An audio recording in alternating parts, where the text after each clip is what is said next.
kuidas luua tulevikku, kus mõlemad, nii inimene kui ka loodus saaksid teineteise kõrval eksisteerida. See on küsimus, millele peaksime iga päeva möödudes aina rohkem ning tõsisemalt mõtlema. Õnneks on tänaseks päevaks üha enam inimesi keskkonnaprobleemidest teadlikud ja uudsete lahenduste väljatöötlemisega tegeletakse igapäevaselt. Ja kas üldse mängime maa ja endi saatustes rolli või nende päästmine polegi meie võimuses?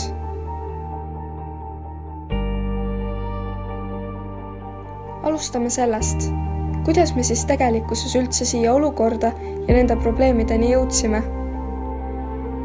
20 000 aastat tagasi koosnes inimkond vaid alla miljonist jahimehest ja korilasest üle maailma. Elasime loodusega kooskõlas, kasutades vaid meile kättesaadavaid ressursse. Teoreetiliselt oleks toiminud selline eluviis igavesti. Loodus otsustas elu üle. Küll aga ei olnud elu sellisena lihtne.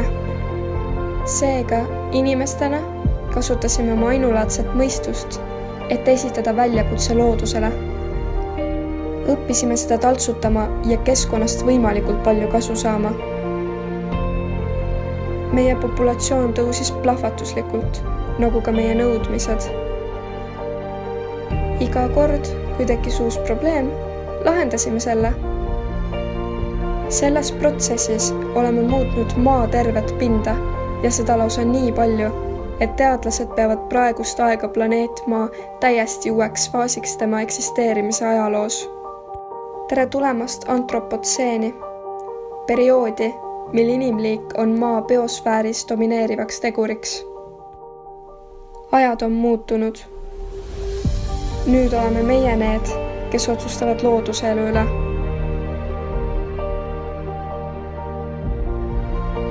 Planeet on meie. Ja kui me just seda tasakaalu uuesti saavutada ei suuda, võib inimkonna eluaeg siin planeedil jääda lühiajaliseks. Nii et, kuidas me seda probleemi lahendada saaksime? Kui sellesse teemasse süveneda ja seda lähemalt vaadata, jääb korduma üks ja sama probleem. Meie planeet jääb üha vähem ja vähem metsikumaks. Oleme võtnud maha 3 triljonit puud, harinud poole kogu viljakast maast ja kalastame üle kogu ookeani. Viimase 50 aasta jooksul on langenud metsikute loomade populatsioon 60% võrra. Oleme nad asendanud iseendiga. Tänaseks moodustame koos meie poolt kasvatatavate loomadega 96% kogu maailma imetajatest ja 70% kogu maailmas elavatest lindudest. Bioloogilise mitmekesisuse vähenemine pole lihtsalt tragöödia. See on suurim probleem, millega silmitsi seisame. Ilma bioloogilise mitmekesisuseta ei tööta maailm nii, nagu me seda tunneme. Meie planeet vajab metsikust. Igaüks on komponent selles globaalses masinas. Vähem metsik maailm on vähem võimeline koormama meie vajadusi. Vähem võimeline säilitama meile sobivat kliimat ja ka aastaaegu. Vähem võimeline edukalt vastu võtma inimkonna mõju. Bioloogiline mitmekesisus võrdub stabiilsus. Ja stabiilsus on see, mida vajame enim. Kas me saame selle olukorra ümber pöörata? Võib-olla. Tänu ühele muutusele. Ühiskond on arenenud ja toimub miski, mida pole varem juhtunud. Inimesed saavad vähem lapsi. Alates aastast 2000 ei ole globaalselt peaaegu et üldse tõusnud alla 16-aastaste inimeste arv. Kui see nii jätkub, võib peatuda populatsiooni kasv järgmiseks sajandi vahetuseks. Peamine põhjus, miks meie planeedi elanikkond jätkuvalt tõuseb, on see, et inimesed elavad kauem. Investeerides haridusse, naiste õigustesse ja inimeste vaesusest väljaaitamisse, võiksime jõuda ülemaailmsesse heaoluühiskonda juba varemgi. See muudab kõike. See annab meile võimaluse, mida vajame, et taastada tasakaal endi ja looduse vahel. Plaan meie planeedi jaoks on märkimisväärselt lihtne.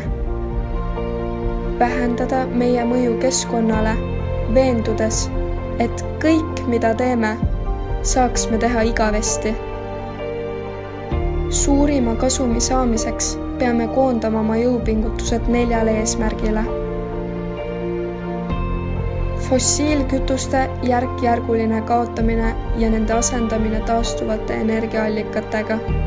See mitte ainult ei aeglustaks globaalset soojenemist ja ookeani hapestumist, vaid võimaldaks meile kõigile puhta õhu.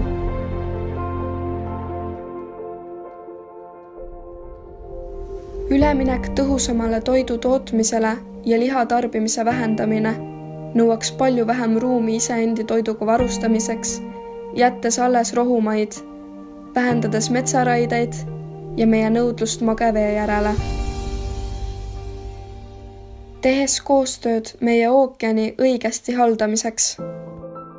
Leping rahvusvaheliste vete kasutamiseks taastaks ookeani tervise, nii, et see tooks tegelikult rohkem kalu söögiks meile kõigile. Pingutades looduslike asurkondade hoidmise nimel, mis meil veel alles on. Looduse julgustamine, kõikjal, kus saame, ookeanis, maal, mida me enam ei vaja, ja isegi linnades, kus elame. Kui me need muudatused teeme, on see siiski pikk tee, et saada taas loodusega tasakaalus olevaks liigiks. Me võtaks ette märkimisväärse teekonna mitme miljardi aasta tervena elanud planeedi heaks, mida kutsume oma koduks, mis suudab rahuldada kõik meie vajadused. Alles sel hetkel saaks antropotseen, inimeste aeg, tõeliselt alguse. Ja alles sel hetkel kutsuksime uhkusega seda endi planeediks.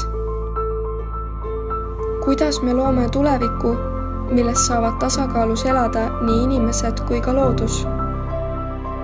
Me avame oma silmad sellele hetkele. Mõtleme suurelt. Võtame omaks meie ees seisva väljakutse. Ja teeme seda, milles meie inimesed oleme väga head. Muudame maailma.